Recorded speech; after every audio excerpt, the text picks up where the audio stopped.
Y'all, this Jade Cargill stuff is getting out of hand. It is way, way more serious than I think any of us could have imagined. In today's video, we are going to be discussing a report from PW Insider and a report from Fightful Select and giving you the absolute latest on this. And there could be more stuff that comes out by the time that you guys hear this, but I have the latest information in front of me, so let's get to it. Because since Sunday, Rhea Ripley and Jade Cargill have dominated the headlines within the pro wrestling sphere, and it all comes after Rhea Ripley had won the Elimination Chamber and earned the right to challenge Jade for the WWE Women's title at WrestleMania. Now, according to PW Insider, the public interactions between these two were not part of a scripted storyline that WWE creative came up with. Now, it was reported by Dave Meltzer that this was a complete work and they were just trying to drum up some interest. Now, Brian Alvarez, his co-host, was like, "Are you sure about that, Dave?"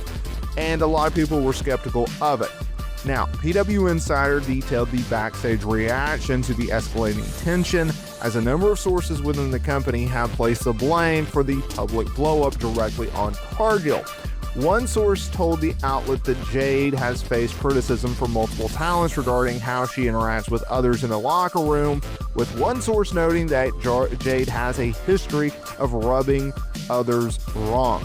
Also, when it comes to the public back and forth with Rhea, that started on social media. It was not difficult for other performers to want to jump in and voice their own opinions on the matter. Now, another source cited that this is not the first instance where Jade upset her fellow colleagues with her actions. A source noted that when reports surfaced last year regarding Jade taking time off due to an injury, the actual reason was that she was removed from television, and since the Performance Center was allowing her to get really space between her and other talents, as the actual reason that she was removed from TV was due to the personal issues going on at the time. Now, she has claimed that she was dealing with a neck injury at the time. There was a bunch of conflicting reports at the time. It was really kind of confusing, to be honest with y'all. Now, another source initially attempted to downplay the severity of the situation to PW Insider, as they admitted that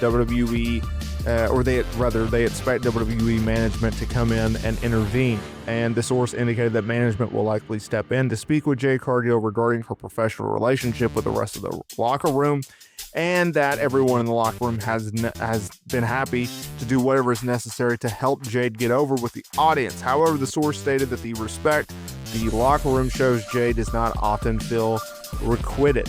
Okay? Basically means we show you respect, you don't show us respect, right? Now, this individual described Jade Cargill as coming off as insecure, noting that she should not have any reason to feel that way given her current position within the company. Now, a source also described being close to Jade and dismissed the severity of the situation. They blew off the entire ordeal, noting that the tension that Jade possesses is a type A personality. The source stated that this type of conflict is simply what happens when a highly competitive personalities occupy the same space. Yeah, okay. I'm going to call BS on that. You handle yourself in a professional way. And if you have issues with everyone that you come in contact with, maybe the issue is you. Now, this report follows the public exchange between Rhea and Jade. So if you've been under a rock or on vacation, here's what happened. On March 1st, Rhea shared old interview clips of Jade praising her, and Jade responded by dismissing the praise, saying that she was just talking, and accused Ripley of spending hours talking to WWE creative to secure her position.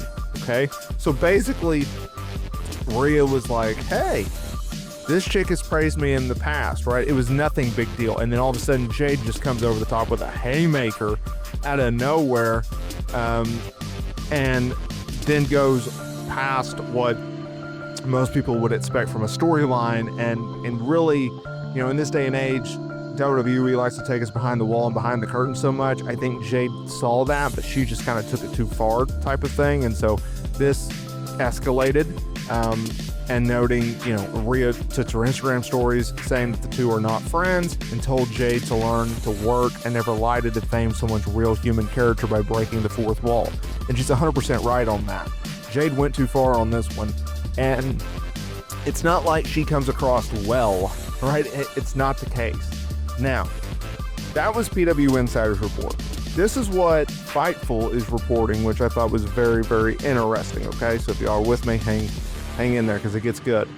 Fightful spoke with a number of sources who believe that the comment started as a playful work, and it took a turn when Jade mentioned Rhea talking to Creative for extended periods of time.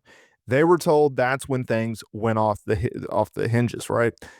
And I would agree. I think most people would as well. Now, they were told by a number of WWE sources that those people were just puzzled, and just the idea of bringing up Creative at that point to further a feud just didn't make sense. And they were told that WWE was generally happy about the buzz that emerged from it and the feeling that Jade and Rhea have legitimate dislike for one another, whether it be real or not. So I don't know what that line necessarily means. Either you don't like the person or you don't.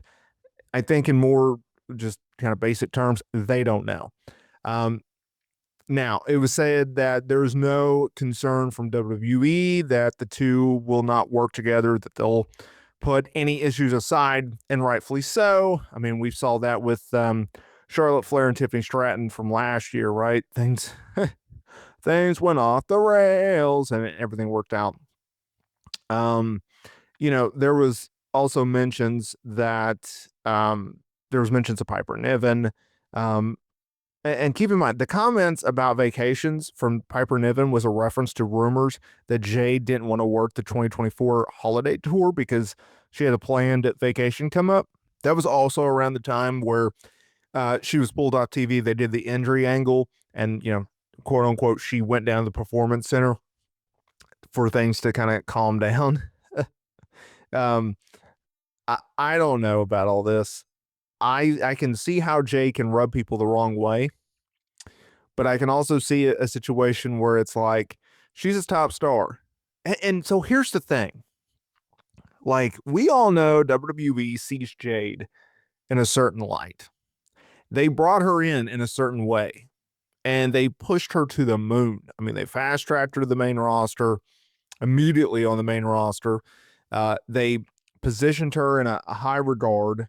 They put her with Bianca Belair, gave her a strong push right out of the gate, makes her debut at the Royal Rumble, works Mania, teams with Bianca, two-time women's tag team champions, very well protected. Her promos are protected. Her matches are protected. Her entrance is protected. Everything about this woman is protected. They clearly see a lot of big things in her, and I can see how Jade is like, well, I'm a big star. I'm a top star. And it's like, and this is coming from a Jade Cargill supporter, you are you have the potential to be a top star, but you're not that yet. You just have a unique look. That's what it is. So we'll see how everything plays out, but this is just crazy.